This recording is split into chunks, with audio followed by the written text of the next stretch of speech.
Hello! We're hanging out on a Google Hangout on a Wednesday night. For the first time back together, the band is back together for the first time since November. Plus one. Plus one, we got a guest. You know him from many podcasts. His name is Mac Johnson, and this is the Natty Brohs podcast. I'm Zach Brooks. And I'm Anthony D'Angelo. Coming up on the pod, inspired by a soon-to-be compiled culturalist list. It's the top 10 disaster movies of all time. But before we get into that and before we introduce and allow Mac to introduce himself a little bit further, our usual house business, you can visit our website, nattybrohs.com, where you can subscribe to us on iTunes. You can listen to us there. You can follow us on Twitter at Natty Brohs. You can find us on Facebook, facebook.com/Natty Brohs. And we're going to be setting up a culturalist page where you could find all of our top 10 listings and rankings. And we'll keep an eye on our Twitter and Facebook accounts. We'll have that link there in the next day or two. Yeah, and for those of you who aren't familiar with Culturalist, it's a great social network website that you can get on, and you can go on and make your own top 10 lists, and you can make top 10 lists that counter what we say, and you can either agree or disagree, or you can make top 10 lists on anything from best pizza toppings to favorite Scarlett Johansson movies. Yeah, and for those of you at home who have listened to us before, if you've heard our sandwich podcast, if you've heard our childhood cartoons podcast, you know that one of the things that we like to do is debate, to rank, and to figure out what is the best, right? You know, we rank the best sandwich, we rank the best childhood cartoon, and today, with the help of our good friend Mac Johnson, we are going to rank the best disaster movie of all time. Because we are all-knowing, clairvoyant, with the help of Mac Johnson. Mac, why don't you introduce yourself? Hi, I'm Mac Johnson. I'm a special guest, and I have my own special guest behind me. That's Mandy. She's a little tired. It sounded like you said manatee, but I know you said manatee. Yes. She's acting kind of like a manatee. On a beach. And I mean, really, what disaster flick isn't perfect without a dog? There's got to be like a dog sidekick, right? Yeah, and definitely there are some very important dogs in some of these disaster flicks we're going to talk about. True.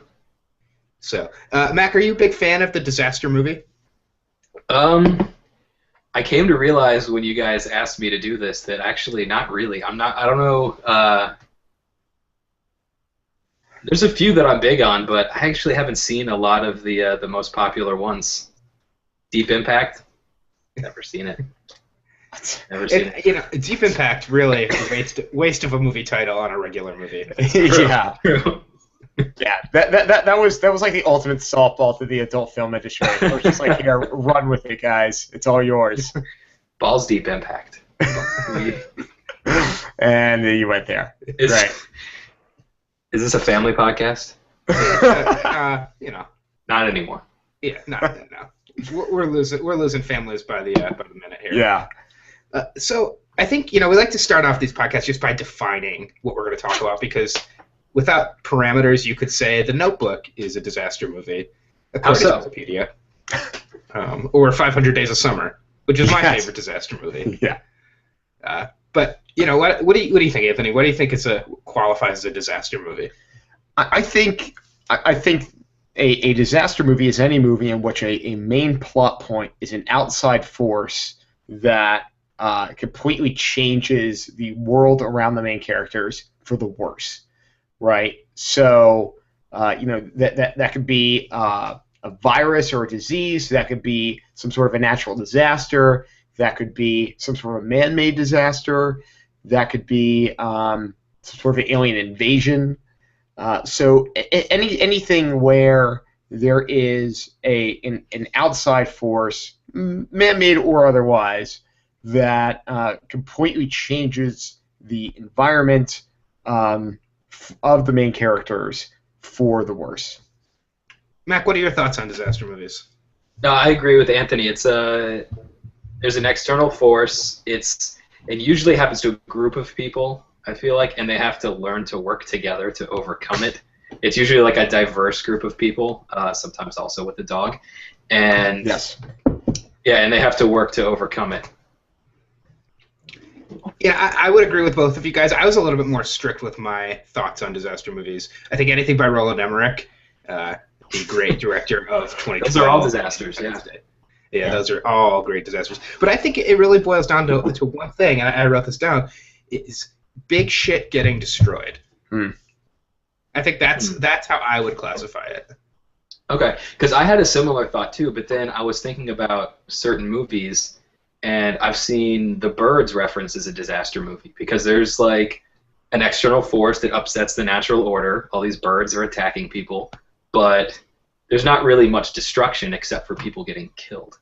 Yeah, There's no buildings blowing up, but it kind of follows the same plot lines, and it's got a similar story trajectory, but there's not that much of like a destruction toll. Well, I mean, and I'll bring this up, and not to bring sandwiches into this, but if you got your Natty 2 minutes into Natty it Brohs before bingo sandwiches? card out, you can check off sandwiches. But one of the things that we talked about when we did our sandwich podcast was sandwich intent, right? Is when we were discussing whether or not something was a sandwich, was it intended to be a sandwich in the full kind of philosophic view of what is a sandwich. And I feel like The Birds isn't intended to be or isn't thought of it as a disaster movie. No, I would agree. A horror film, right? It's scary, but it's not really a disaster movie. Yeah, and I feel like there's a real thin line between disaster movie and horror movie. Agreed. I don't know if there necessarily is anything that kind of crosses both. Like, could you say some of the Final Destination movies could be considered disaster movies because they destroy big bridges and it's an external force, it's a spiritual force. Right. Supernatural. It's not an isolate. It's like repeatedly, different things. So I think the main thing that I was looking at least when I'm looking at our list of maybes we have of like movies we might look at, is there another kind of movie that another category that jumps to your mind first?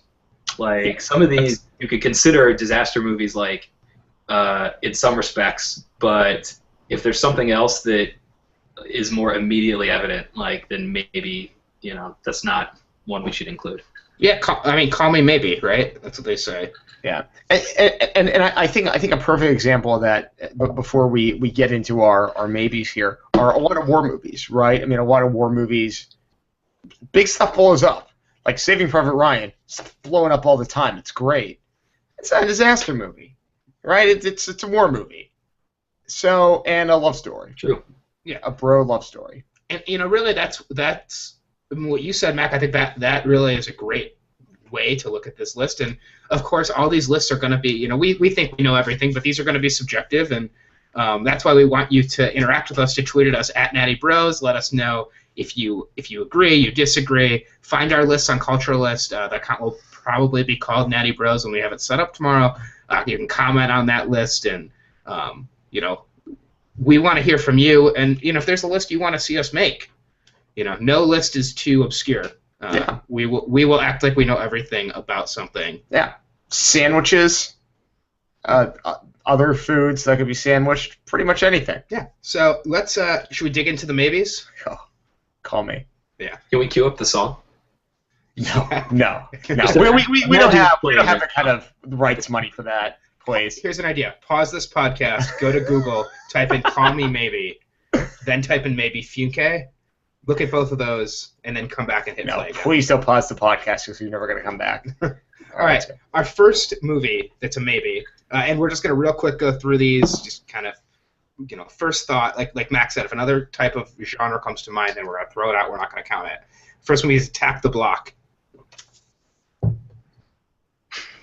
Mac, why don't you lead off? What do you think about Attack the Block? I love Attack the Block. I think it's a great movie, but I wouldn't call it a disaster movie. It's more of an alien invasion movie. And just, going by that criteria earlier, that's the first thing that pops to my head. I think Attack the Block. I think alien invasion horror comedy. Yeah. Have you seen Attack the Block? I've never seen it. I did read the Wikipedia earlier, and I will say, as someone who scanned a Wikipedia article, I did not get disaster movie vibe from it. Yeah, it's more of a kind of alien invasion comedy. Mac actually took me to go see this for a press screening or some sort of screening way back in the day. Hot date. Yeah, apparently. Yeah, I got a I got a popcorn and cut the hole in it. So I agree. It's not a disaster movie, but it's a great movie. And if you haven't seen it, check it out. Also, one of the stars of this movie is going to be in the new Star Wars. So yeah. All right. Well, that's one down. Look at that. We're breezing through. Yeah.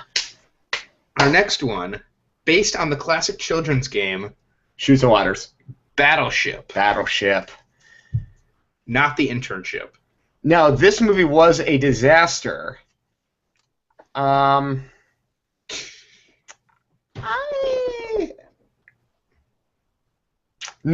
I don't. No, this is not a disaster movie.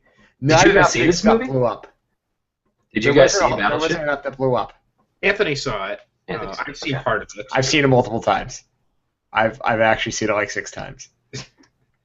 So you recommend it? Wait, this isn't public, right? No. This is No, we're good. all off the record. Okay, good. Is that a no on Battleship? I'm fine with no. I never saw it. Rihanna's in it, right? I mean, it is. It does have like the Transformers, and Transformers isn't one that. Well, spoiler alert. Transformers isn't one we're going to talk about, but it's got the same type of vibe where the alien machine things. It's a lot like Transformers, but there's more water, and it's not as good.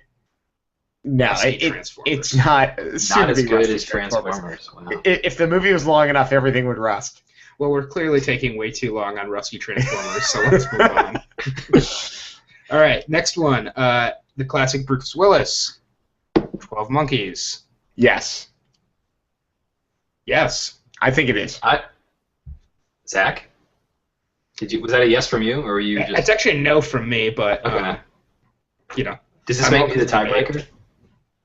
Now, because this is the thing, I guess you could say it's like a dystopian future movie, which in itself is kind of a disaster. But, I mean, granted, there aren't like big explosions, but I mean, there's like a disease, right?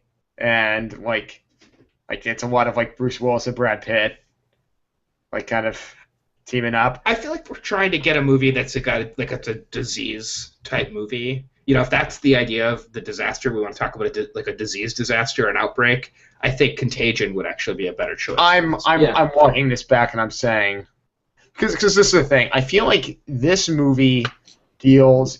It's too much after kind of the like initial Contagion part, and it's dealing more with the aftermath. I feel like a disaster movie generally deals with the disaster as it's happening. Right. Like, I think Contagion, as I wouldn't mind putting Contagion on the list. Okay.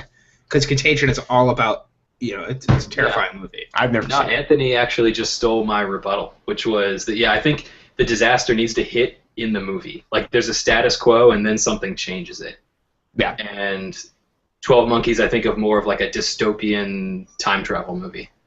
And dystopian time travel movie could be a great list that we could do later. I love dystopian time travel movies. Yeah. Who doesn't? My favorite dystopia is Alternate 1985 from Back to the Future Part 2. Oh, Biff. Biff controls everything. That's awesome. And he's married to Hill your Valley mother. got so much cooler.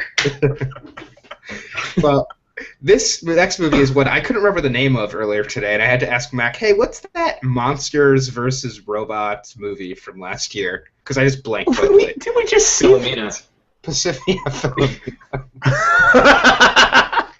Pacific Rim. Robot Steve Coogan versus monster Judi Dench. 12 years of robot. Mac,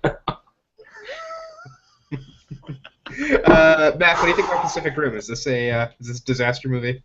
This one was, we talked about this one earlier, and I was kind of borderline on it because I really like Pacific Rim also, so I just kind of want to include it so we can talk about it. But I feel kind of like it's a no. It's more of a monster movie because the destruction element, it's not like people are trying to survive this destruction that's happening all around them. They're getting in big robots and fighting monsters. Like, it's like a monster fight movie. If it was about the people who are like trapped in the buildings that are getting knocked down by the kaiju, then I would say it's more of a disaster movie. And dropping kaiju. Kaiju, all right? I know my monster names. Like, if in the opening of the movie, like we mentioned before, is kind of like a disaster movie in like 12 minutes or something, where they go through how it all started and all that, but you're still not seeing how it affects the individual characters, except for like the main guys who become robot pilots. I'm going to need to stop you right there because I think you're absolutely wrong. If you look at what qualifies according to our metrics, Okay. does big shit get blown up? Yeah, right. Do a group of people band together to fight back? Yes, and a small group of people, right? I think this is a quintessential disaster movie. We see the disaster. We're a part of the disaster in the process, right? We see people of all walks of life coming together, right, to fight back. Yes, they happen to be in big robot suits. Awesome. Right? I mean, but they fight back nonetheless. and I think I'm with Anthony on this. I think we should include Pacific Rim, at least to give it a shot in the final tournament of disaster movies. I think the issue, Mac, that you're touching on a little bit is that the disaster movie part of this movie is the first 15 minutes, and the rest of the movie is kind of another story. I feel like it's kind of in the background. I feel like the disaster elements are like, that's part of the stakes for like the climax in the beginning, but it's not like the full. That's not what the point of the movie is.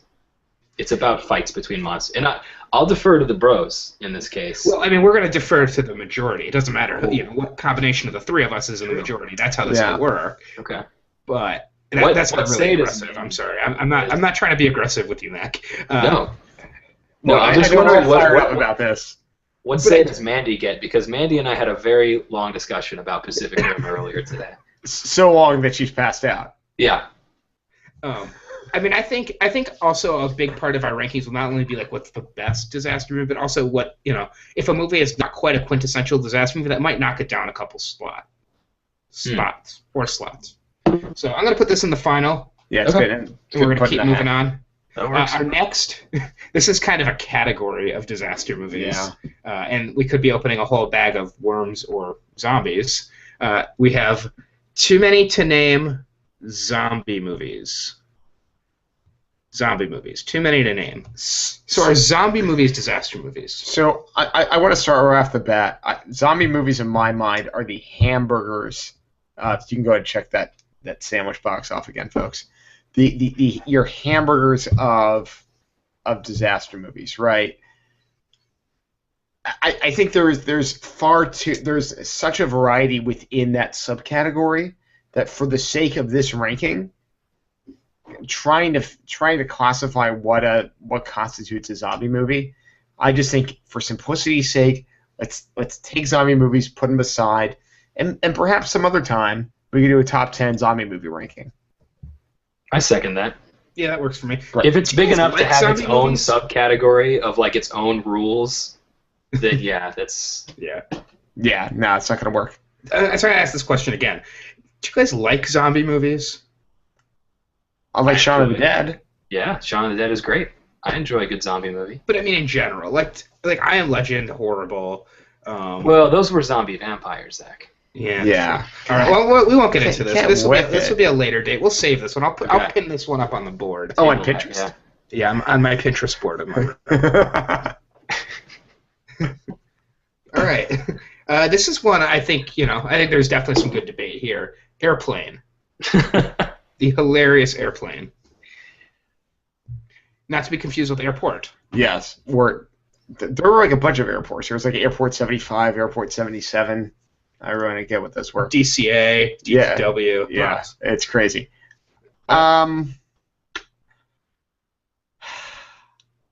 Let's keep parodies out of this. I love Airplane. It was like one of my favorite movies as a child. But let's keep parodies out of this. No, I agree. Because when you think of Airplane, comedy. I mean, it's a spoof of disaster movies, of the airplane disaster movies, but I mean, it's also a spoof on everything in the late 70s. Yeah. And surely we're serious about this. And we are serious. Yeah. Stop calling us Shirley. Yeah. So, all right, I'm fine with deplaning off of Airplane, just for the sake of time. we have Firestorm, and if you're watching the YouTube video, you can see the caption says, "Nobody saw this movie except Howie Long's mom." She probably liked it on Facebook also. What do you guys think about Firestorm? Is that a disaster movie besides being a disaster? I think it's definitely a disaster movie, and I say that quite confidently, having never seen it. But I do know that there's a raging fire that Howie Long fights, and at some point he jumps out of the water and throws an axe, because I remember that from the trailer. But having never seen it, I can't really say that we should include it, because what are we going to talk about except Howie Long's acting career? Yeah. Let's hold this off until we do our top 10 Howie Long movies, and then we can come back to it. Can we do like a commentary? Can we do like a live commentary, like the first time we ever watched Firestorm? I mean, I don't see why not. Okay. That's why the internet exists. Exactly why it exists. If we're not going to include Firestorm, then I guess I can throw out Backdraft and Ladder 57 and all of my favorite firefighter movies. But Backdraft, another movie that they really missed the boat on an adult film title for, I think. All right, next up on our maybes, one of my favorite movies. One of all of ours. Children of Men with Clive Owen. This movie is about the future where babies have not been born in 25 years, and the youngest child on Earth dies to set off a chain of events. Say that with your Michael Caine voice. I'm kidding, please. Nobody actually try Michael Caine voice. Again, this is kind of within like the 12 Monkeys realm, right? Like this is a bit of a dystopian future. I think when we do our dystopian future podcast, I feel like this and 12 Monkeys are going to be up there. Yeah. I think for the sake of this, put it aside, be depressed some other time. Yeah. Again, we're not seeing the disaster happening. We're like suddenly just thrown into like a world where the disaster happened years ago. Yeah. I also don't think seeing that disaster happen would be entertaining at all, because it doesn't seem like it was like watching women not have babies. Yeah. Thrilling. Babies. So I think this is the last one, unless I've lost one of the slips. Another movie that came out last year, The World's End. Simon Pegg, The World's End. Mac, I know you like this movie. I love that movie, again, but I think it's more of an invasion movie, because they're taking off things like Invasion of the Body Snatchers and that kind of thing, where it's more about it's almost a subset of the disaster genre, I guess, again, like the zombie movie, where there's enough of them to where it just opens up a whole can of worms. Yeah, I think that Simon Pegg movies are their own, their own genre. Like I agree. Like I thought it was a fantastic movie, but I think compared to what I know is in the hat, it's not gonna fit. What's in the hat? What's in the hat? Yeah, I agree with that. I also didn't like The World's End as much as you guys do. Oh. I know, I'm horrible. I saw it on the way to London, and it just didn't do anything for me. Although watched it on a plane. Yeah. That's not okay. Yeah, probably not. But I was going to London, so, All right, well. Yeah, I don't know. To the hat. To the hat. Oh man, to the hat. So, for those of you who don't know how we generally do this, for those of you at home who are listening, this is how this works. Zach will pick a strip of paper with a movie name on the hat. We will then, on a scale of 1 through 10, decide where we should put that movie. We will then go to a next strip. If we think that movie should go above or below, we will put it thusly. As we get more on there, our rankings will change. Some of these movies will get knocked down out of the top 10. Others will get knocked back up as we see movies. So there's a lot of ebb and flow, a lot of moving parts, a lot of wheels within wheels. So keep up. Here we go. First movie. And let's hope that nothing has the chicken salad incident of 2013, where chicken salad was pulled first and just subsequently knocked down and down and down off the board, and unfortunately ranked very low on the sandwich. It was a top tier too, if I remember correctly. So our first movie, and you can, if you want to introduce this one, feel free. Towering Inferno. Our first movie. Towering Inferno. It's Towering Inferno. I am not incredibly familiar with Towering Inferno. Yeah, I know that it is. The Towering Inferno is a movie about a building that's on fire, and that's about all I know about it. Has anyone seen it? Has any of us seen it? It's on my list. It's got. I mean, I would really like to see it. Yeah, so it's a 1974 Steve McQueen, Paul Newman classic. I only say classic because I'm guessing. I will say this: the only way I know this is good is that IMDb tells me people like this also liked True Lies, and if that's the case, hot damn, it's going to be great. Mac, have you seen this movie? I haven't. No, I've never seen The Towering Inferno, but I do know that Steve McQueen and Paul Newman are both awesome. So I'm going to vote for it for number one right off the bat. Just put it up there. I mean, it is one of those quintessential disaster movies. I feel like whenever you say disaster movies, people say, Independence Day, 2012, Towering Inferno. Like, Towering Inferno is usually one of the top ones that they mention, I feel like. Yeah, it's one of the ones, like, it's one of the ones that sets the template for all the ones that come after it. Yeah. So, I mean, having not seen it, I think, I'm okay blindly ranking it. So, let's just start it right at the top and see where it ends up. Yeah. So, and again, the summary on IMDb: at an opening party of a colossal but poorly constructed office building, a massive fire breaks out that threatens to destroy the tower and everyone in it. I feel like there's another movie like this that probably will be on the board later, called The Poseidon Adventure, which I think is the same type of thing, where but it takes place on a boat. Yeah. So I think completely opposite. This movie or Poseidon Adventure kind of kicked off the whole disaster genre of the 70s. I feel like. Right. All right, the next one. This is another one I don't know how many of us have seen. I've seen it. I've seen it. Deep Impact. The aptly named Deep Impact. What do you think, Anthony? So, correct me if I'm wrong, but Deep Impact and Armageddon came out the same year? Yeah. And I'm fairly certain that Armageddon is somewhere in that hat. I think that when we look back on that summer, because I'm assuming that they were both summer movies, Armageddon far and away outstrips Deep Impact in our greater movie consciousness for what defined that genre in that summer.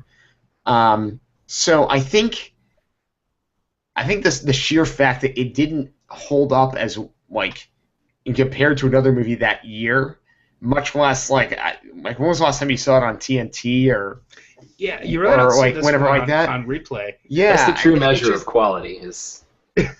Yes, how exactly. often it's on TNT. Some real talk on this podcast. But what I will say is this does, if we're talking disaster movies, this is quintessential disaster movies. It's an asteroid that hits Earth. We actually see the impact it's from deep. the title. It is deep.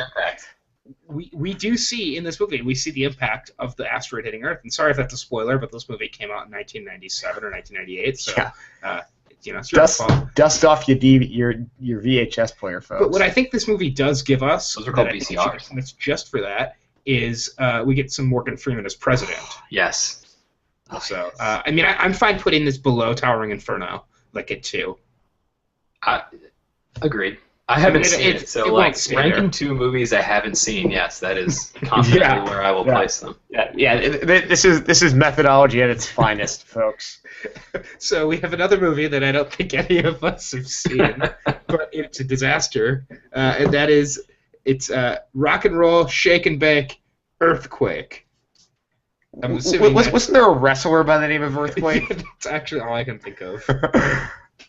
He was a rotund fella, correct?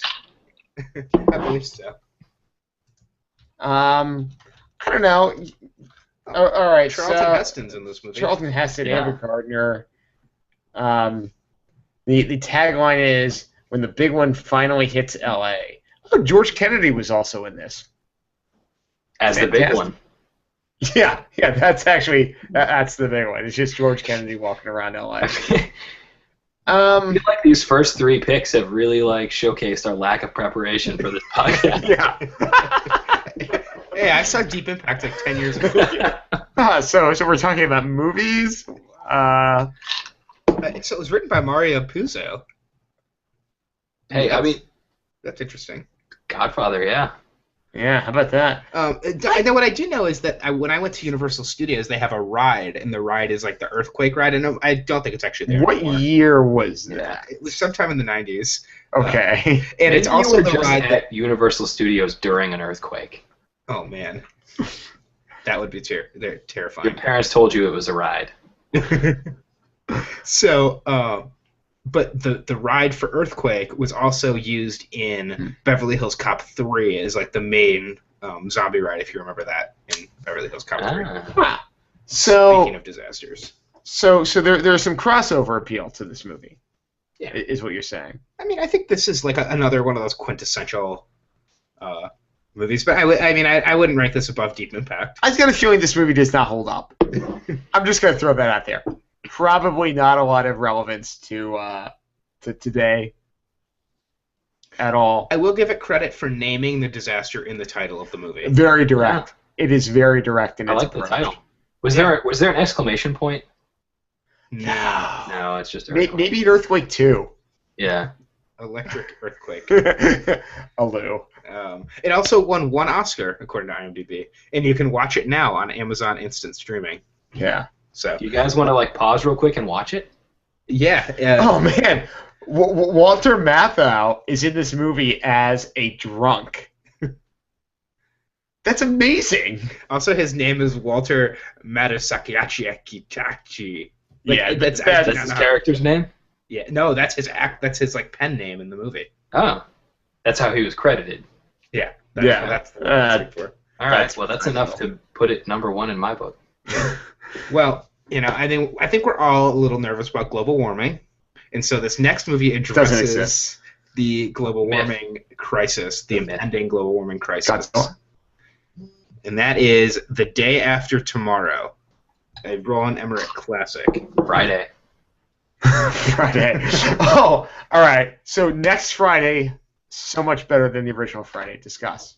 Friday after next, not as good. Ooh, I believe it. So, am I the only one who's seen Day After Tomorrow? I'm sure we've all seen it, right? Is that the one? That's the one with one of the Quaids, Dennis Quaid, Elijah Wood, and Elijah Wood. Just kidding, Jake Gyllenhaal. Yeah. Sure, they're all the same. I've seen it. Very similar. It's got one Quaid and one Gyllenhaal.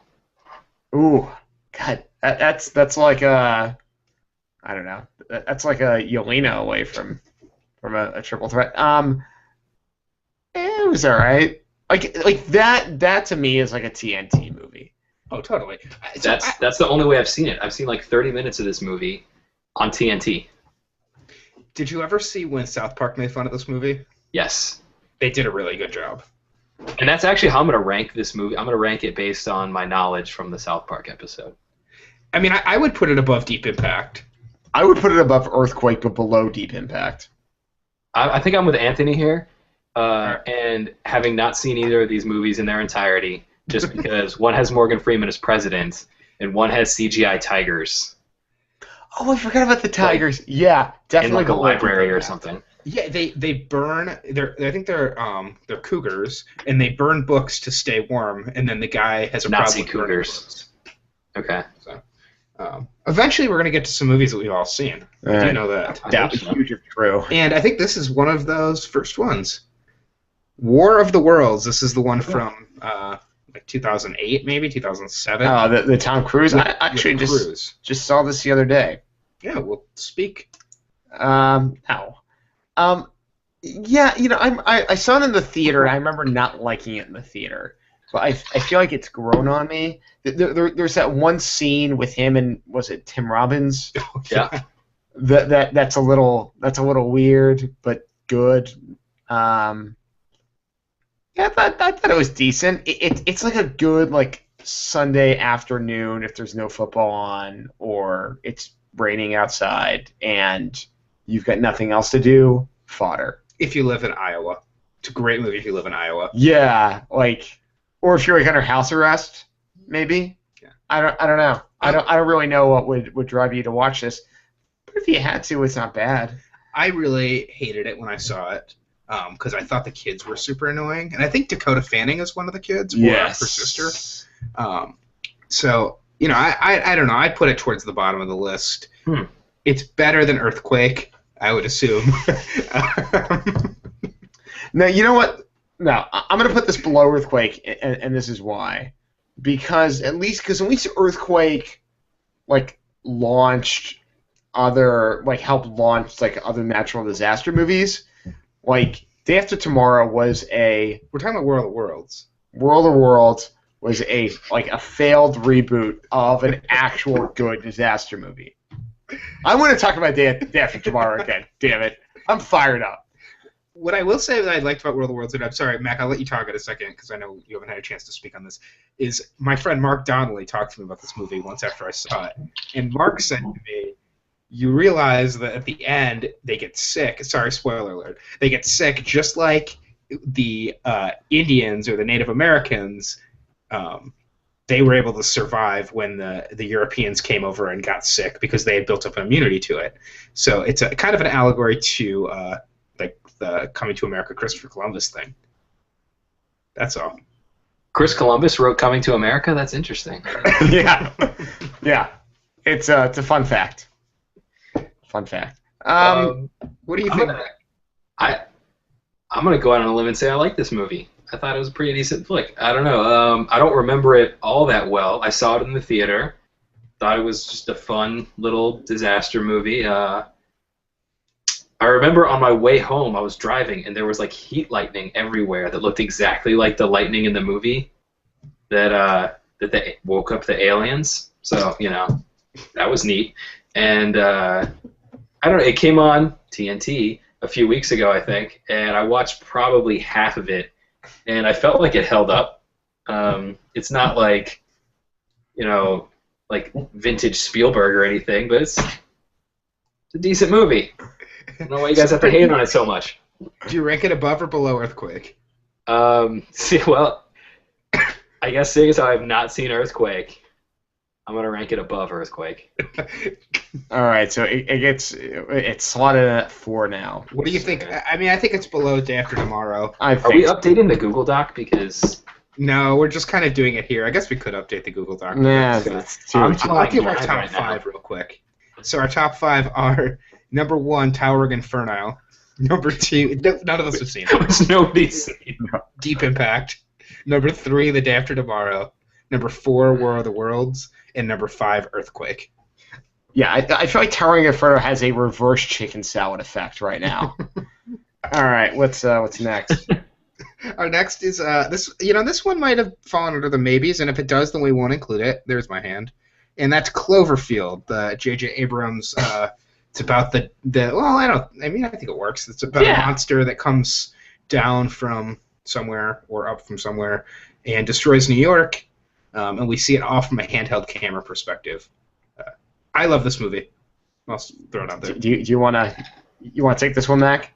I haven't seen this movie.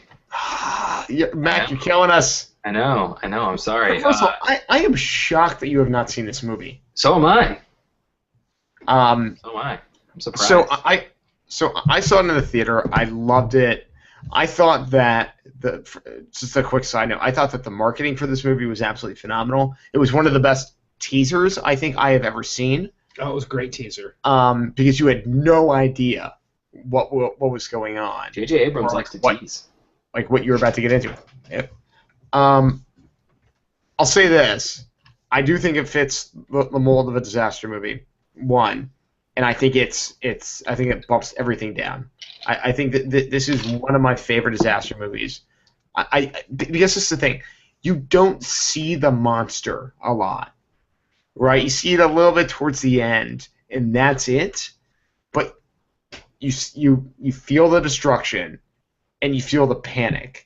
And you see it all from a really unique perspective. Yeah. I mean, I know we see a lot of the found footage movies that are filmed on handycams, but the way this is done, that it just kind of cuts in and out, and I think it works really well.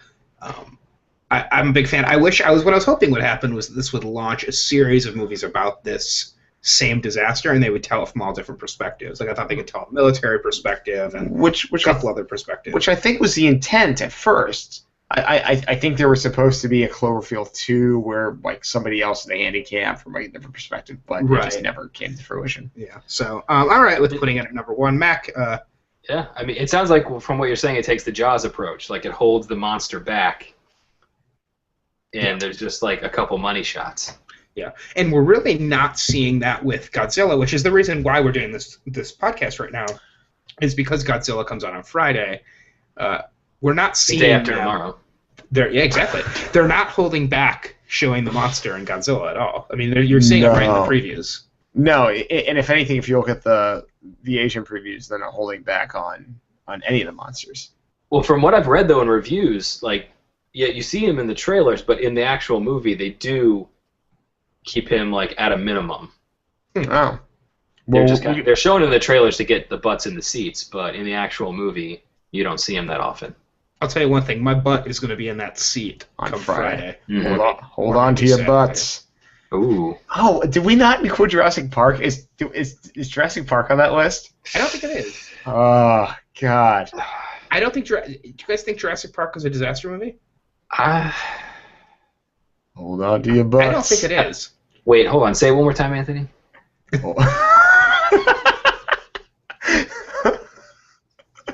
I could seriously just like listen to that, I listen to Samuel L. Jackson saying that over and over again. Never get tired of it. I don't think I would put it as a disaster movie. You don't think it is? I don't know how I would put that movie actually, but I mean it checks some of the boxes, but I feel like Jurassic Park 2. Yeah. Which one is the one where like the dinosaur like goes to San Diego and he's like the Lost World hanging out? Yeah. I feel like that's more of a disaster movie. Yeah, because there's like buildings and stuff that gets knocked down. Also, a really awesome scene where I think it's in Jurassic Park 2 where the tour bus is like hanging over the ledge and the glass starts breaking. Yes, it's actually like a really well done scene. Yeah. Anyway, this isn't a Jurassic Park podcast.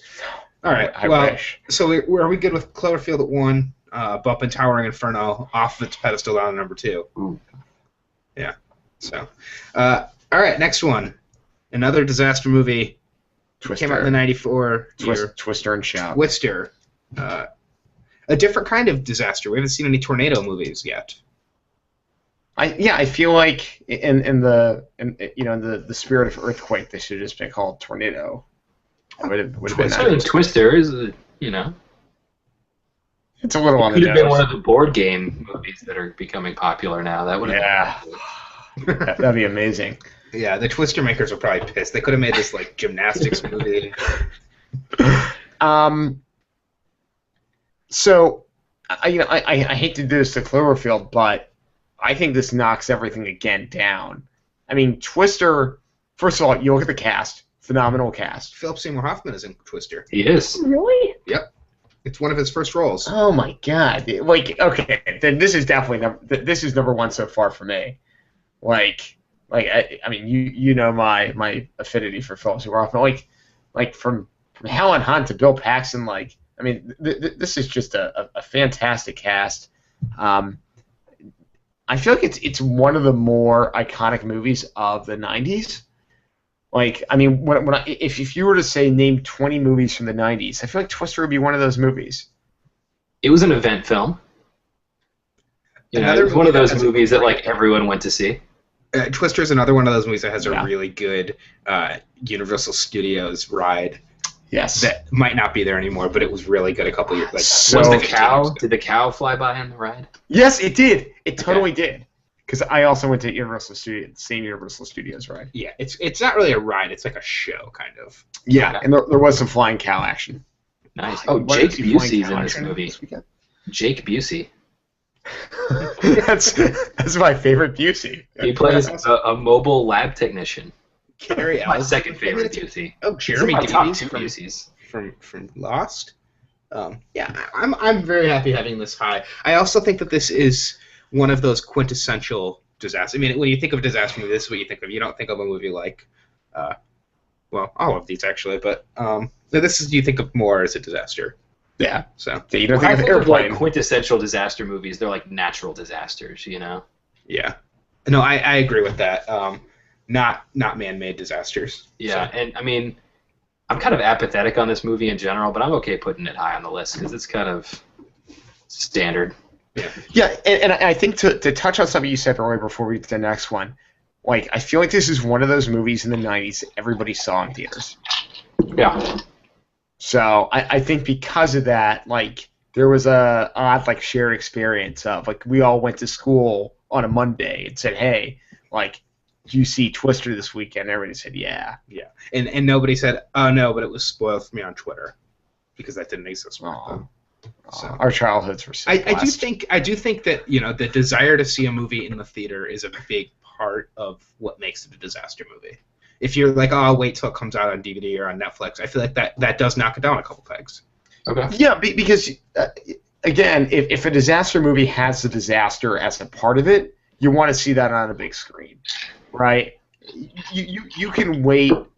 You can wait to see a movie in your living. You can wait to see the next Woody Allen movie in your living room, right? Like it's not going to take away from the experience. Roland Emmerich movie though, you want to see in the theater. Yeah, especially you, Mac. Definitely me. Yeah. You Mac. All right, back to the hat, and our next movie is No, there we go. Titanic. All right, here we go. Here it is, folks. So we had a little bit of email discussion around this movie earlier. Yeah. Anthony, you have some strong feelings. Why don't you kick it off? I have some strong yet conflicted feelings about this because we talked at the start of the pod about what is the first thing that comes to mind when we think of this movie, and to me the first thing that comes to mind is a love story. I think if you were to ask most people, just a simple word association about Titanic, they would probably say the love story between Kate Winslet and Leonardo DiCaprio's character. Now, that being said, there are serious subplots in a lot of these other movies, but I feel like to some extent, this subplot almost makes the ship, the sinking ship, a subplot. Right, and that's what I was going to say. The disaster really happens in the background of this movie. If this was a movie about the Titanic crashing, and the idea was it was about the captain and trying not to let the ship sink, then it would be different. I told you earlier I'm a little conflicted also that I don't well, not really conflicted. I just don't really think this is very much of a disaster movie. But I think we're kind of have different ways of classifying this. Mac? I think it is a disaster movie. It's different. It's unorthodox, but I think it gets away with it in that typically in a normal disaster movie, you've got the first act is when they set up all the characters and the status quo and all that, and then in the second act is when you have the disaster hit and they're having to fight it. In Titanic, that doesn't really happen until the third act, but they're able to get away with that because everybody knows this is going to happen. So they can afford to take longer setting it up because even when they're like, they're hooking up in a car, Billy Zane is chasing them with a gun for some reason. Like, in the back of your mind, you still know this ship is going to sink. If it wasn't a true story and you didn't know that was going to happen, I think you guys would be right. But the fact that it's such a well-known story and that it's there in the back of your mind, like it's always a presence in the movie. The disaster is looming. Yeah, I just feel like if we're going to classify this as a disaster movie, then I need to go rewrite and put Speed 2 on this list, Cruise Control. But you don't know that boat is going to crash into that dock for 20 minutes. That's true. That is so true. But I will say this, though. For the sake of argument, because that piece of paper was in the hat, because we didn't start off by debating whether or not it was a disaster movie, right? Let's take it as it is, as a disaster movie. Yeah. I think that when you put it up against any of the 7 that we've listed thus far, I think you have to put it up at 1. And this is why I say this, because I think there is a cultural significance and importance element to our rankings. We did that when we did sandwiches. We did that when we did cartoons. What's the most culturally important sandwich? You'll have to listen to find out. Yeah, I mean, come on. We're not giving that shit away for free. Actually, we are. You can go to nattybrohs.com and get it for free, which is amazing. I think if there was one, in my mind, the most culturally significant movie in the 90s was Titanic. Yes, but not the most culturally significant disaster. Like, if we're calling it disaster movie, that's fine. But we talked before this that if a movie is a quintessential disaster movie or not, it should get points based on that as well. And I think that while this is a culturally significant movie, it's not. I don't think any of us think it's really that great of a movie. But also, it's just not it's not what you would think of when you talk about disaster movie. I don't think most people would put this in the same breath as movies like Twister or Deep Impact or Armageddon as disaster movies. So then I think we take it out or we put it goes somewhere close to the top. I mean, I put it above Towering Inferno. I'm fine putting it at 3. Mac? I mean, I still think it is a disaster film, like I said before. But on the other hand, I don't think it's that great. It's not a movie I enjoy that much. Technically, it's very well made. It's well paced. It's got nicely staged action, but the story I couldn't give two shits about. So, I mean, did you like Towering Inferno better? Oh, Yeah. well, I mean, I'm going to say yeah. I don't know how that's possible, but yes, I enjoy Towering Inferno in my mind better than Titanic. To be fair, Jeremy really enjoys Towering Inferno. Well, that's enough for me. In that case. Yeah. Can we re-rank that one at number 1? Long reign. So let's. I mean, I think we both agree that Titanic goes above Towering Inferno. I think there's going to be a lot of movement. I mean, there's still quite a few pieces of paper in the hat. Let's go ahead, move everything down, and then I think we'll see some movement up top. But for now, for those of you at home who are keeping track, we got Twister at 1, Cloverfield at 2, Titanic. Sorry, kids, at 3. But we got more. So next one, another one that I know we've all seen. A fantastic movie. I'm a big fan of this. Independence Day. Right at the top. The Reuben of disaster movies. Whoa, hey. Come on. I'm sorry. Strong words. Sorry, Strong sink words. your teeth into it, folks. All right, this. Look, I did not live Snapchat Towering Inferno to you guys a couple months ago, okay? But I did live Snapchat Independence Day. And if that is the quality of a good movie, I don't know what is. The realest of talk. I mean, I think it's a great movie. Mac? I mean, I'm fine putting this at number 1. I'm not going to call it a great movie because, frankly, it's not. But Oh. now hold on. It's hard for me to say anything against Independence Day because I'm fairly certain I saw this 3 times opening weekend when it came out. And it's where did that go? I keep dropping the next piece of paper. All right. Well, No, let's, Goldblum, Will Smith in his prime Will Smithiness. I mean, it did lack the crucial element of the Will Smith theme song tie-in. I was just going to say, why didn't he do a theme song for this There movie? should have been an Independence Day rap, but I mean, Inda no. This is a movie. If it's on TNT, I'm gonna watch it.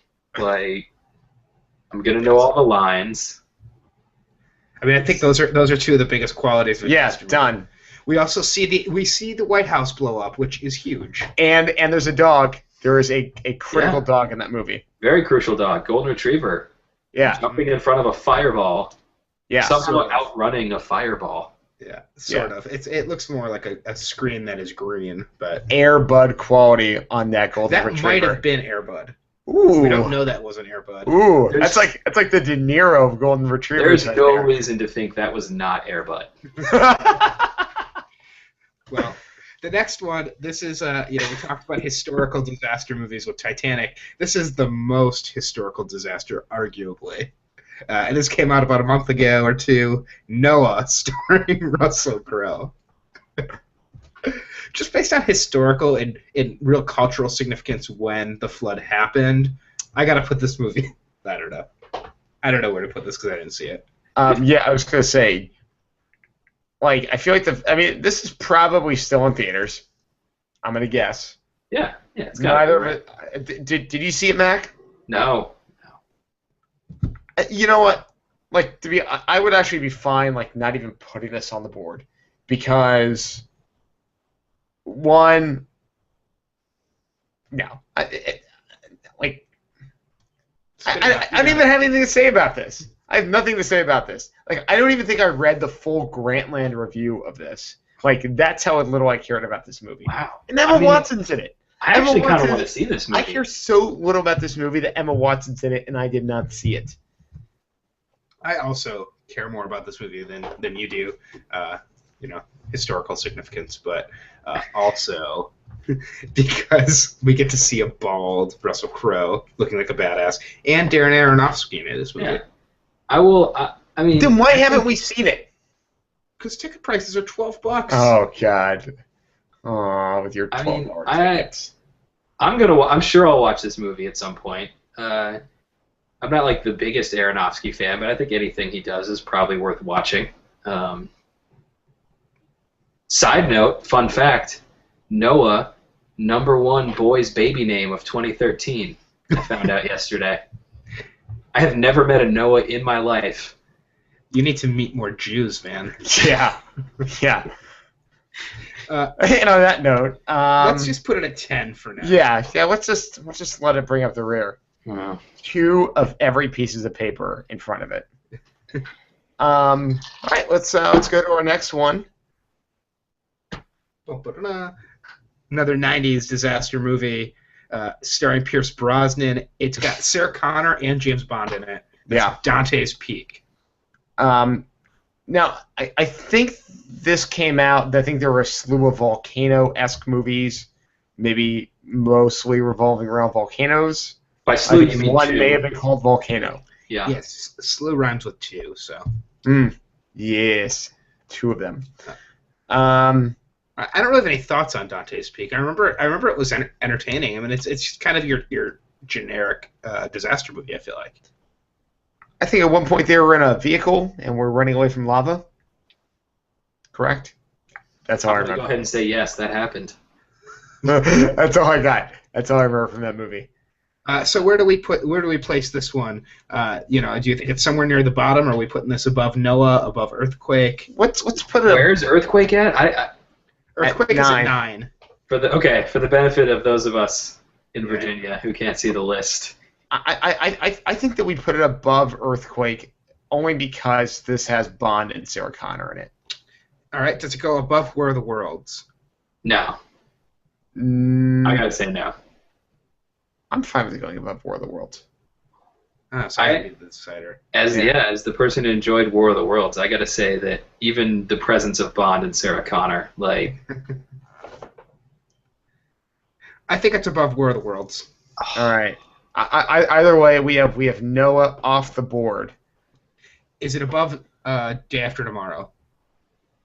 God, I really hated Day After Tomorrow. I think it's above Day After Tomorrow.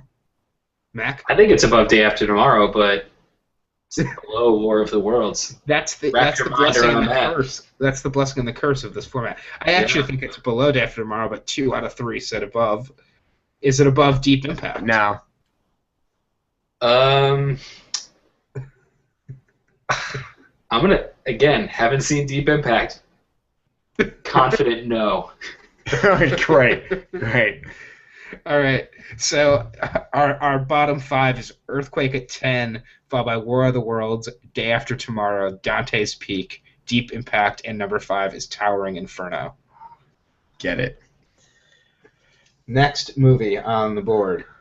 Oh, this is This is a hot one. Hot, And folks. it's because it's close to the sun. Hot. Armageddon. Actually, technically, I think it was a little further away from the sun. You're right. It was kind of cold, wasn't it? Yeah. Well, Cold takes right here. I am a huge Armageddon fan. It's got a great cast. I always have been a defender of Armageddon. Defenders of Armageddon. Number one for me. I want to hold off until I hear from Mac here.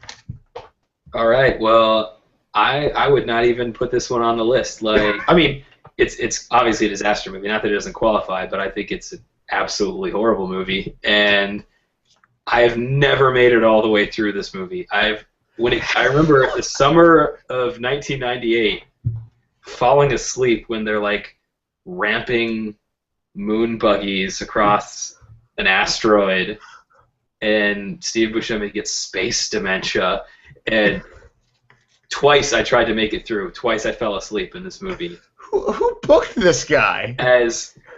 This is like it's all the reasons that Michael Bay is terrible in this movie. Oh, this is the best Michael Bay. Oh my God. No, the best Michael Bay is clearly The Rock. It's his only watchable movie. That's actually True. That's actually very true. Which speed? Armageddon is when I thought to myself, maybe this guy's not so great, because I was a big fan of The Rock, and I was excited for Armageddon, and this movie actually came on yesterday, and I watched about 20 minutes of Armageddon. Like, ironically, at the part where I would always fall asleep earlier, when they're like trying to get off the asteroid at the end or trying to blow it up, and it's just not good. It was the movie of that summer. And not only that, it had the music video of that summer. Yeah. If we're gonna bring the song, Aerosmith song into this, it's not going to get any better. You cannot escape Armageddon that year. And it was one of the more formative summers of our childhoods. I mean, there were in the early 20th century, people couldn't escape polio, but that doesn't mean that it's a good thing. What do you have against our childhoods, Mac?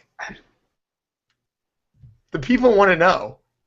Answer. There's a scene of Ben Affleck yelling at Bruce Willis that he loves him. There's also a scene of Ben Affleck and Liv Tyler having a romantic interaction around an animal cracker. With animal crackers, yes. Yeah. I've always wanted to recreate that scene, but I never could find animal crackers. All right. Speaking as someone who has recreated that scene, it's even worse in real life. With Mandy? Is that like a Mandy thing?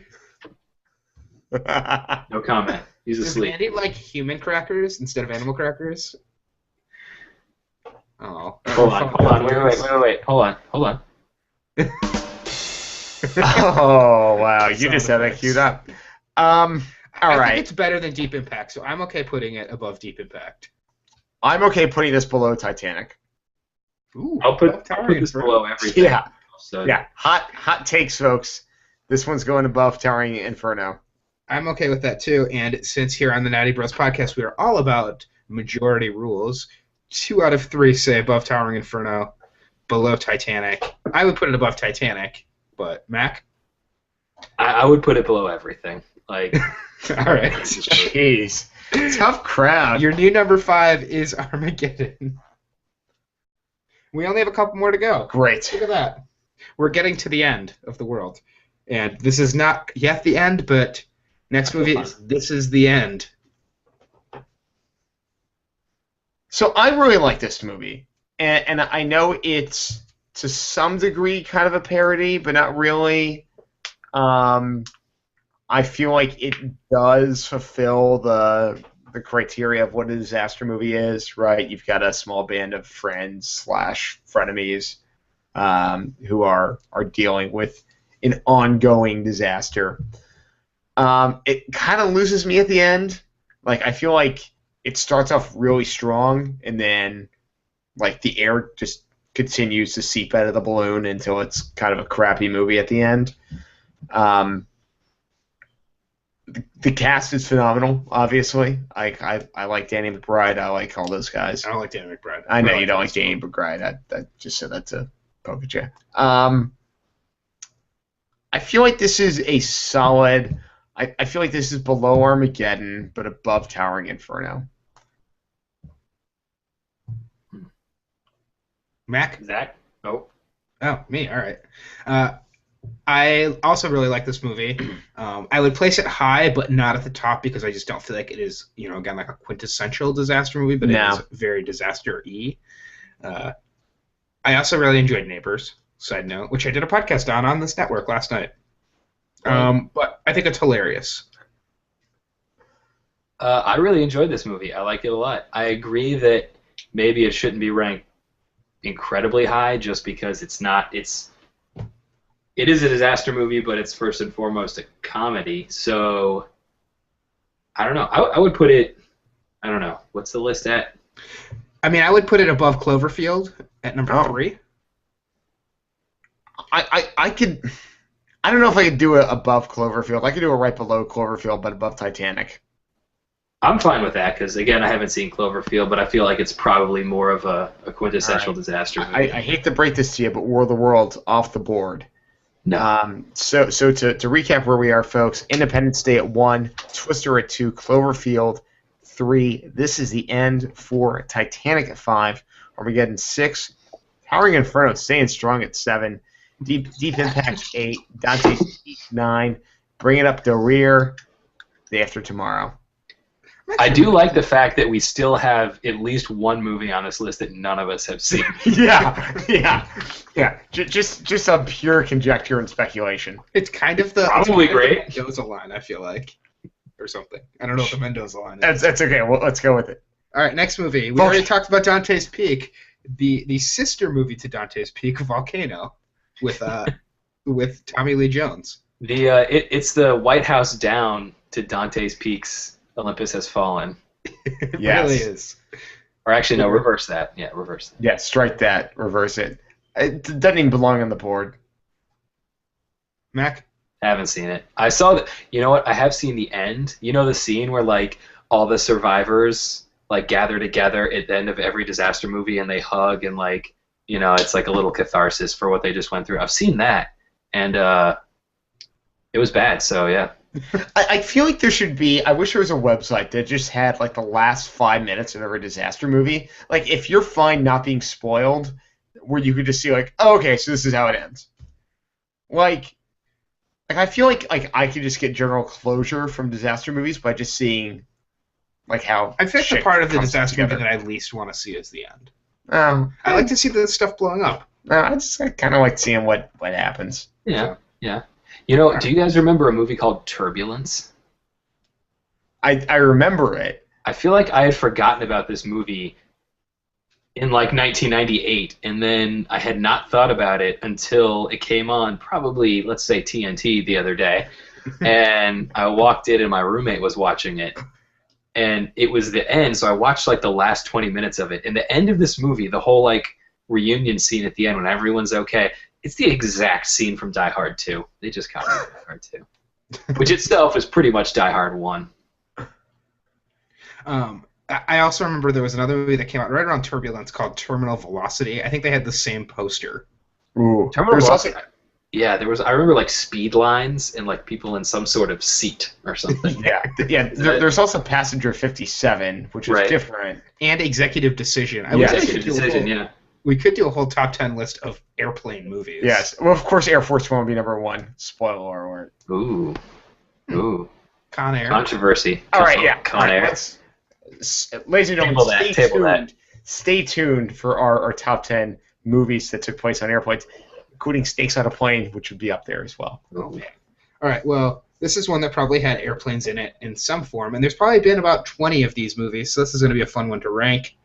Godzilla in all forms. Not counting this new Godzilla. So let's just pretend that the Matthew Broderick Godzilla never happened, right? Like, so I think that this has to go above Cloverfield because I think without this, Cloverfield doesn't exist, and without Godzilla, a lot of these movies don't exist. I mean, I think the fact that it keeps getting remade like in various like incarnations, shows the power of the brand, and I think shows how influential it's been for decades. So I think it's almost a little unfair because you're talking about almost. I mean, you could rank Godzilla movies. It'd be very easy to rank Godzilla movies, but I think as a franchise, I mean, I think it's a top 3. And I mean, I would put it above Cloverfield and below Twister. Mac, what do you think? I think I'd have to put this pretty high on the list. Maybe above Twister. I mean, partially because I wasn't a huge fan of Twister, but again, full disclosure, I have never seen an entire Godzilla movie. I also haven't seen a whole Godzilla movie. I've seen probably a third of the Broderick one on, let's say TNT, and I've seen a lot of the original, both the American version and the Japanese original, but there's a lot of weird Godzilla movies, like really weird. I was watching clips today at work just in preparation for the podcast, and I saw one that came out apparently in like 2004 or something where it was a Japanese Godzilla movie where the original style Godzilla fights the Matthew Broderick Godzilla. Like they brought it back for a cameo in this other Godzilla movie, and Japanese Godzilla kicks its ass in like less than 30 seconds. It like tail whips it into the Sydney Opera House, which like explodes. And because the Sydney Opera House is made of like dynamite. Yeah, so based on that scene alone, I'm going to rank all Godzilla movies at number 2. Okay, yeah. You sold me. Even though, I've never seen a Godzilla movie either. And I don't know if there's really ever been a Godzilla movie that's been good. Up until this one coming out this weekend, which I think is going to be really good. Looks solid. People like the original. That is a well-regarded film. Yeah. How many more have we got in there? 4. All right. Let's get to it. Ooh, this is a good one. This is one that I feel like I'm going to defend. You guys aren't going to like. This one is clearly fiction because the year passed 2012. I love 2012. I think I'm a big fan of all the Roland Emmerich movies, though. 2012 and Day After Tomorrow are basically the same movie, though. It's essentially the same thing. What about 10,000 BC? Wasn't that was Roland Emmerich? Yeah, I never saw that one. Yeah. That wasn't a disaster. Yeah, I mean, it was okay. Like it was solid HBO fodder, but I don't know. Like I really didn't think it had any significance to it. Like John Cusack is the lead. I'm aware. And at one point, there's like a plane, and it's taken off, and like, everything's falling beneath it. I don't know. It's fine, but I wouldn't say it's top 10. Mac? Again, never saw it. John Cusack's okay, I guess, but Can we put it above Dante's Peak at number 10? Yeah, let's knock Dante's Peak Can we also off. put it above yeah. Deep Impact at number 9? Yeah. Let's put it. Let's move Deep Impact to 10 and move 2012 to 9. I'm fine with that. We will not put it above Towering Inferno. No. God forbid. Next one. Another one of these historical ones. I think Mac is the only one who's seen this. The Poseidon Adventure. Oh. Expunge. Yeah, I will expunge all over this. The Poseidon Adventure, fun fact, I believe that was my parents' first date, was going to see the Poseidon Adventure. So it's an extremely important movie to me. Yeah. Otherwise, I may not exist. But I have seen it a couple times. It's an enjoyable film. It's again like it's kind of the template disaster movie from the 70s, where you have like the very diverse group of people who like are suddenly thrown in a crazy situation and they have to learn to work together, even though Gene Hackman's kind of a dick, and everything's upside. It's like literally when you think of what happens in a disaster movie, the world is turned upside down, right? Like everything is different. In this movie, it's literally the boat is upside down, so there's kind of like a weird like I guess expressionistic thing going on there, and I don't know. It's a fun, enjoyable popcorn movie. This is my only thing I'll add to this. I've never seen this movie, and I honestly, full disclosure, did not really know what it was about. I assumed it was about Greek mythology and some sort of an adventure, but it is not at all. No. And I thought it was like some sort of like lightning bolts being thrown and like Athena with a shield or whatever. Not at all. That's Clash of the I Titans. would watch that movie. Yeah, no. But like I feel like Upside Down Boat would have been like a good like descriptive title. Poseidon Adventure.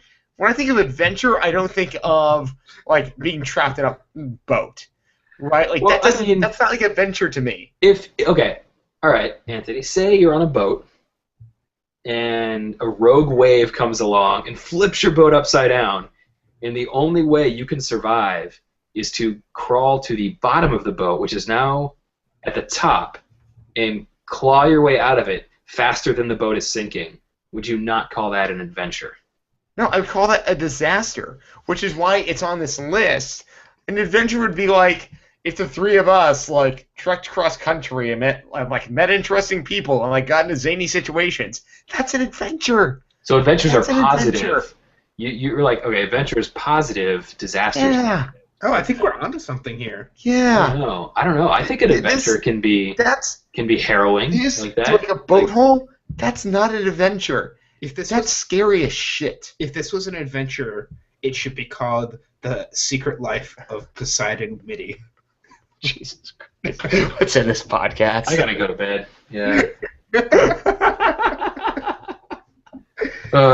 Well, I mean, for max significance, I'm okay putting this at 10, just because we would be able to do this podcast if Poseidon Adventure. Yeah. It's got to be on the list. So long, Deep Impact. Side note.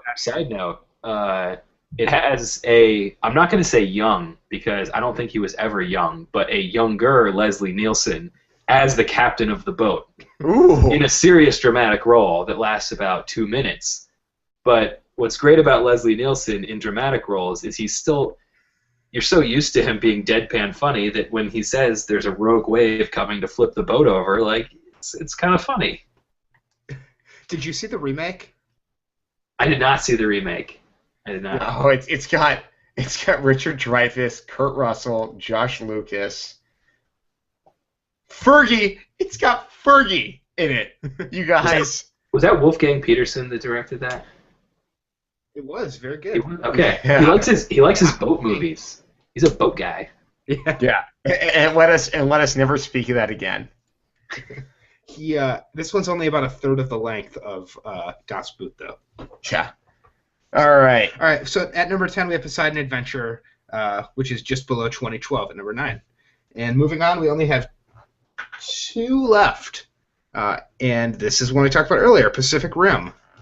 Does Pacific Rim make this list? Yeah, I think so. I really enjoy Pacific Rim. I mean, we both saw it in theater. I think we saw it together. Potentially. I mean, huge if true. But I liked it in the theater, and I just saw it on HBO last week, a couple weeks ago. I thought it was great. Like, I thought it was a really solid movie. It is one of those movies where, you know, they do a good job developing characters. The disastrous action is really well done. Yeah, I good comedic element to it. You got Charlie from It's Always Sunny laughing it up with some British dude. Come on. I mean, we're canceling the apocalypse. Yeah. That's the main line. You know, the big catchphrase from that movie. He talks That's about his Bill Pullman line. Yeah, it is. I think just like this is the end, I think that Pacific Rim loses a little bit of points for, quintessential disaster movie-ish, because it just doesn't have it for the whole movie, just for the first half hour. So I'd put it right around where This Is the End is, or on number 5. So this is what I'm gonna propose. We take Towering Inferno out. we just completely take Towering Inferno out of 8 and we put Pacific Rim at 8? I would rank it higher than that because I don't know. I really enjoyed this movie. Again, So what if we moved Armageddon to 8 and put Pacific Rim in at 7? It's absolutely better than Armageddon. Surprise. I'd put it as high as being above This Is the End, but I put it above This Is the End. So what do we have above This Is the End right now? Cloverfield, Twister, Godzilla in all forms, and Independence Day. Yeah, and then below that we've got This Is the End, Titanic, Armageddon, Towering Inferno. I mean, look, I know this is going to kill our viewers. It's going to be very painful for us. Sorry, Brandon. Yeah. Hey guys, let's take Towering Inferno out. Let's move Armageddon and Titanic, and This Is the End down, and plop Pacific Rim in there. That's fine with me. Awesome. I think as part of this, we need to make a pact to see Towering Inferno sometime in the near future. Yeah. Give it its fair due. Yeah. As soon as we see what's the other movie we got to see? With so Johnny, what's his name? Point Break. Yeah. As soon as we see Point Break. Yeah, Anthony's never seen Point Break. I've never seen Point Break. I've only seen a couple scenes from it. What are you doing? This is me putting my hand in the middle so we can make our pact. Oh. Hey, go. See? All right, there we go. I forgot I was doing it. Weird. And we're on to our last movie. I think this is another quintessential disaster movie.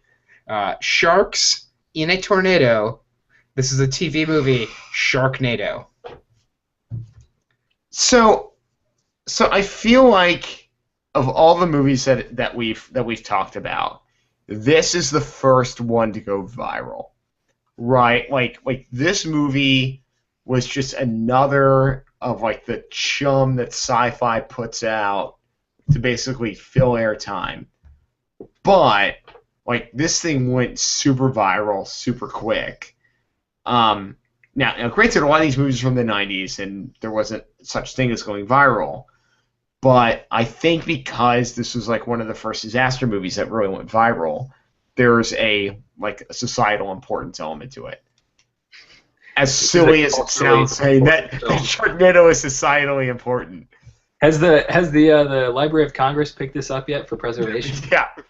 Yeah. This is, this is highfalutin stuff we're talking here. But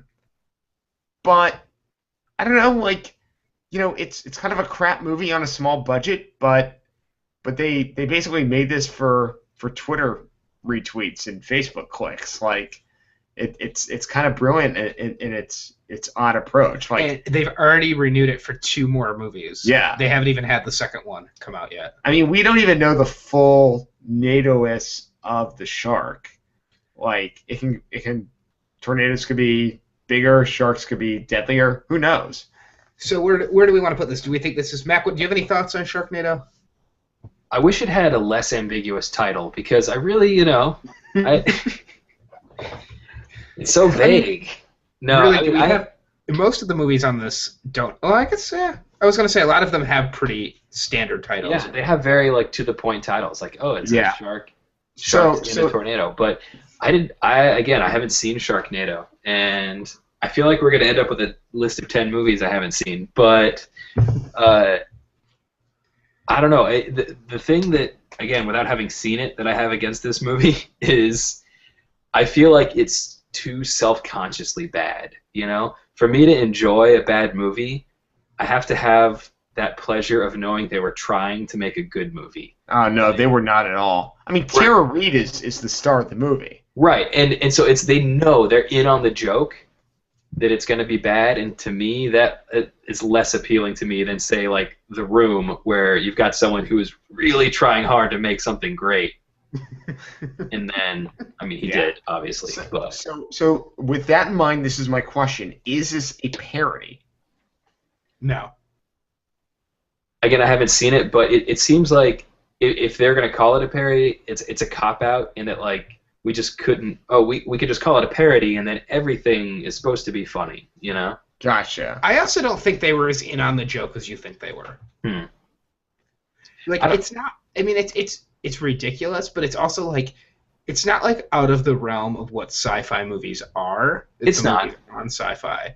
Yeah. It's just that it was picked up and went a little bit more viral. The marketing behind it did a really good job. Yeah. Right, and the marketing is what said, like, the tagline was just enough said, like, which is clearly like that's poking fun. The director didn't come up with that tagline. So I'm fine keeping this off the board. Like, I think for the most part, like, Sharktopus could have been the movie that like jumped up on Twitter, and we'd be talking about Sharktopus. Like, I think that it was a social media phenomenon for like a couple days, and then that was it. I don't think like this above Towering Inferno, it doesn't make any sense. So I say we keep it off the board, which I think means that our list is set. Yeah. So I mean, I'm okay with that. I would like to see this make the board, but I can understand leaving it off. It's a lot different than some of the other movies. Yeah. I would throw out swapping it for 2012, but I don't know. 2012 was made to be a disaster movie. Yeah, and I think as far as like big blockbuster disaster movies go, like again, when we talk about pure unadulterated, this is a disaster movie. Like 2012 just fits the mold so well that like it's very hard to leave it off the list. So and they just market it like everything about it just stunk of disaster movie. Yeah. So should we go through this list? Give it one more rundown for the folks at home. Yeah, Mac, are you good with that? Yeah, let's do it. I'm interested to find out what's on the list. Yeah, and Mac, you of course did. You haven't seen some of these movies, and you do not endorse this list with your own personal credibility at all. Well, I mean, like this is the collaborative work of three people, so none of us is going to be completely okay with it. Exactly. Yes. This is why this is not going on any of our personal culturalist accounts. This is going on our Natty Brohs culturalist account. Perfect. Exactly. Endorsed by the podcast. At number 10, the movie that made Mac happen, Poseidon Adventure. At 9, we have a year that was relatively mediocre for everybody. I don't know, but also a mediocre film, 2012. At number 8, I don't want to miss a thing of our podcast, Armageddon. And number 7, it was a Titanic success in theaters. It was also Titanic. At number 6, don't let this title confuse you. We still have a little bit more to go on this podcast. This is the end. That may have been a rim shot, but number 5 is Pacific Rim. Good job. That's the last one, I promise. At number 4, I have nothing punny to say about this one. So Cloverfield. At number 3, a little bit of tongue twister there, 4 for you, but not here. Number 3 is Twister. At number 2, the reason why we made this podcast, because this remake is coming out this weekend, Godzilla. And at number 1, we will not go silently into the night. We will not go whatever without a fight. We will finish this podcast. We're going to survive. We're going to It is our Independence Day. So our number 1 disaster film. Thank you, Mac, for producing the sound effects on that. Independence Day is our number 1 disaster movie, as rated by the Natty Brohs podcast. Yes. And with that, and any final thoughts on this? Any conclusions before we wrap it all up? Mac, anything you want? First of all, a big thanks to Mac for hopping on the pod tonight. I'm glad. I'm glad I could contribute so heartily with my knowledge of all these movies. Yeah, and for my speculation. For bringing a dog into it too. That was fantastic. As we saw, the dog is important. Yes. Yeah, that dog, by the way, getting better sleep than any of us will ever. So She's out. How do you feel about this list, just overall, Mac?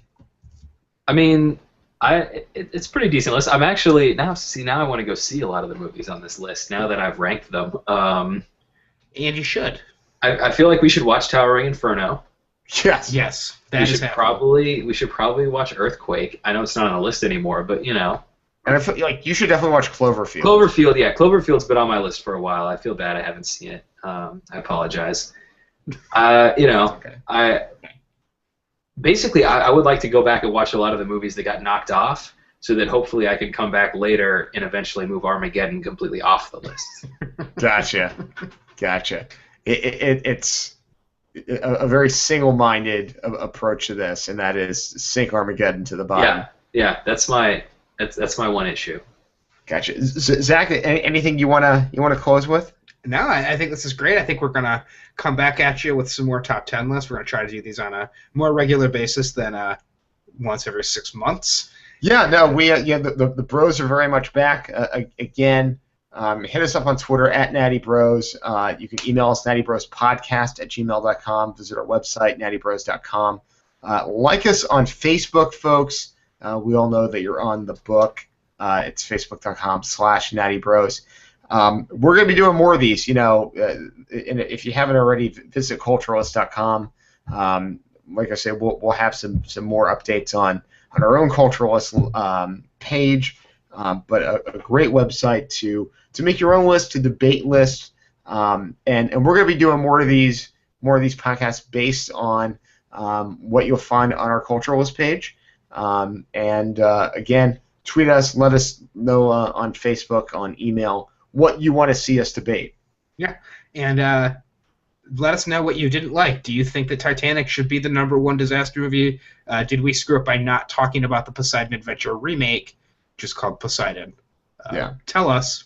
Tweet at us. That actually, I feel like Anthony would enjoy that better because they took adventure right out of it. Yes. Yeah. Probably still a lack of Greek gods, which is a little confusing to me. But see, the boat is called the Poseidon. Yeah, I mean, some may consider Kurt Russell a Greek god, so it's all a bit of a wash. Yeah.